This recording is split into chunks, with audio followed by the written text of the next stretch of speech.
Steam and Sorcery, a transdimensional adventure starring Phineas Frakture and Sir Vlishginath the Cleansing Light. Episode 1. Written by Joseph Gatch and Daniel Mitchell. Read by Fentriss Moore. This adventure takes place after Season 8 of The Adventures of Phineas Frakture and after Season 4 of the Vlishginath Chronicles. Alternative realities.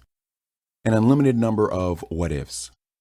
A concept hypothesized among the salons by some of the greatest thinkers. Endless possibilities of roads not taken, choices made or discarded. What if? I never thought that the concept, one of speculation, would actually become a reality, and not by me. What started as a drive to create a new engine for transportation became a journey of epic proportions. It started with an occurrence. The engine, once turned on, would disappear, and then return once it disengaged. Then, if I kept in physical contact with it, a wave of nausea would overtake me, and suddenly I would be in a different, yet the same, place. As I released contact with the engine, another wave of nausea, and I would once again return to my own reality, shortly followed by the engine as it lost power. I eventually found that the engine, running on a principle of magnetism, could be tuned to various degrees of reality. This prototype, dubbed the Magnetronic Reality Tuner, eventually was reduced to a size capable of being worn on a belt. Though it had a limit of 50 or so realities it could reach, it allowed me to move about freely in these new worlds, to explore the what-ifs that could have been. From the Journal of Phineas Frakture. I am making a return trip to my last port of call. Though I have never done so before, I couldn't leave the reality in good conscience. It seems that an alternative version of myself is not as nice as I am. When I arrived, I found that my doppelganger had veered from my path at an early age. Filled with anger, hatred, and an overzealous curiosity, he had tracked down Dr. Heisenberger in his underground lair and took over his practice, so to speak. With an army of Dolanites at his command, he quickly conquered the city and then the eastern seaboard. A vicious, tyrannical ruler, his atrocities were monumental, and he is on the verge of taking over the Western Hemisphere. My plan is fairly simple and straightforward. I have created a refined version of Dr. Melandi's bomb, much smaller, but much more powerful. I will travel to the location in my reality where my doppelganger resides in his reality, shift into his universe using the MRT, set the bomb with a 15-second delay, and then shift back out. He and his empire will be gone instantaneously. From the Journal of PF.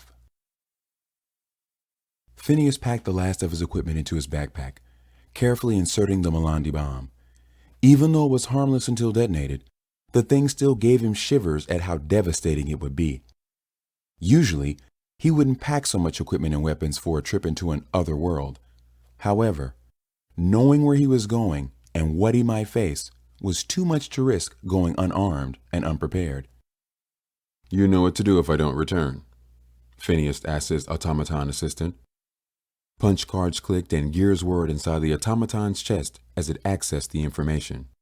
"If you do not return within 2 days, your lab and all research is to be destroyed by incendiary devices, smashing, stomping, and whatever means are at my disposal until all is obliterated." "Excellent. If all goes well, you will see me back before then. Hold down the fort." Phineas slung his pack over his shoulder and locked the door behind him as he entered the remains of New York. Placing a breathing mask over his face, he ventured out into the harsh winds. A small gyrocopter waited for him outside, which he flew to the harbor district, the point where he first defeated the Dolomite army in his reality.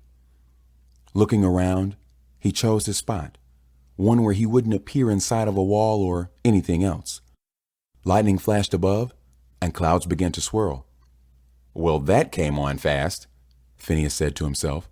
Looking up again, the clouds turned a sickly shade of green and then purple, red, then yellow, swirling into a funnel cloud that reached down from above.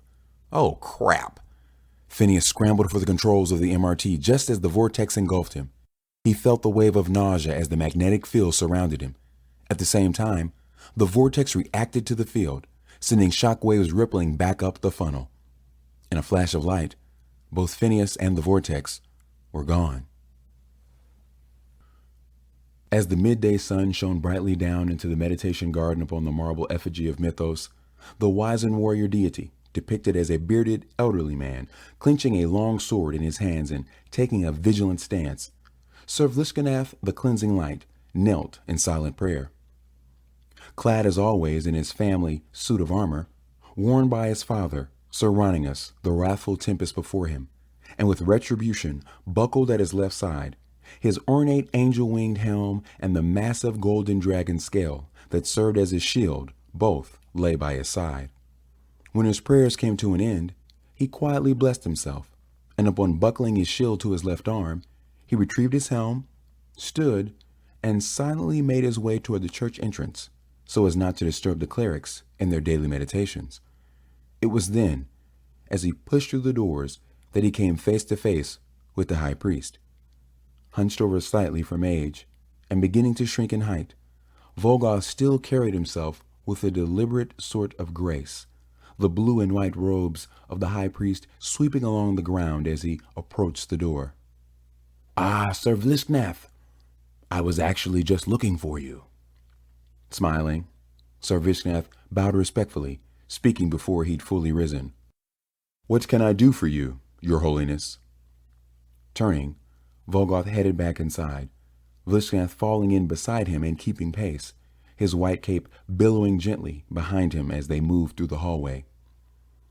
"I came to see how you were doing. I know the death of Sir Thundercleese has weighed heavily upon you, and Maximus as well." When Vlishginath said nothing in response, instead lowering his head to gaze pensively at the ground, Volgoth nodded and continued. "We all miss him a great deal. His good-natured personality, his faithful devotion to the church, and even his great love of life." Chuckling lightly, Vlishginath looked up to find Volgoth grinning back at him. Nodding slowly, Vlishginath spoke. "He is in a better place now, for certain. Still, he was a very dear friend, and I will struggle with his loss." Gradually, Volgoth's grin melted away, and the high priest couldn't help but give a consenting nod. In truth, the entire church had been in a somber state ever since their return from the Great Wood, carrying Sir Thundercleese's body in the back of Maximus's cart. A multitude of roses had been laid at the entrance of the Tomb of Heroes in his name by a staggering number of women from within the city, and even still, they would sometimes come into the church and light votive candles in his memory. The mess hall was a much quieter place without his great knack for storytelling, and his presence in the training yard was greatly missed as well. "Yes, well, it is in times like these that we must cherish the memories we have and not let ourselves fall victim to despair or regret. You have a wedding to plan, do you not?" With a sigh, Vlishginath smiled, turning his head and looking over to Volgoth. "Indeed we do. King Theodric has caught wind of it as well, so I fear the whole city may soon be involved." The man jumps at any opportunity to throw a party and bring out the wine. Remember the celebration he threw when St. Guy was beatified again after having been declared a heretic for so many years? Vlishginath laughed, nodding, as he replied, "Quite a lavish affair for a man who taught the virtues of a life of poverty. The city seemed to enjoy it a great deal, though." "Of course they did. Everyone ate and drank like kings, and I mean that literally. We are fortunate to have such a pious king in such a prosperous city, for certain." Just then, there came a rumble, the very walls of the church shifting slightly and kicking dust out from the mortared cracks, followed by a loud rush as if the wind had suddenly picked up violently. Coming to a halt, the two stopped to glance at one another, then looking up to the roof of the cathedral as if trying to decipher what caused the sound. Everyone around them had done the same. paladins and clerics alike, as the sound continued to grow in intensity. The sunlight that had streamed through the stained glass windows a moment earlier was now noticeably absent, the interior of the church growing dark as if night had suddenly fallen in the middle of the day. Taking off in a full-blown sprint, Vlishginath raced to the front doors of the church, his white cape flailing wildly behind him as he dipped and weaved through paladins and clerics as they rushed to the windows. Without breaking his stride, Vlishginath burst through the doors, coming to a dead stop on the steps of the cathedral as he gazed up into the sky. It was there that he saw it, the massive, swirling vortex that loomed over the market square in the center of Ascension. As clouds grew denser and blocked out the sun's rays, it grew darker until an abrupt flash of light briefly illuminated the entire area with an echoing boom that rolled across the outlying farmlands for miles to come.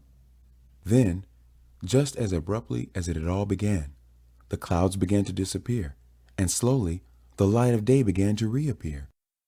Pausing for but a moment to ponder what he'd seen, Vlishginath quickly pulled on his helmet, turned, and strode back in through the church doors, politely sidestepping a confused-looking Volgoth. "Sir Vlishginath, what has happened?" the high priest asked, his expression puzzled and slightly worried. "I'm not sure yet, but I'm going to find out. Where is Maximus?"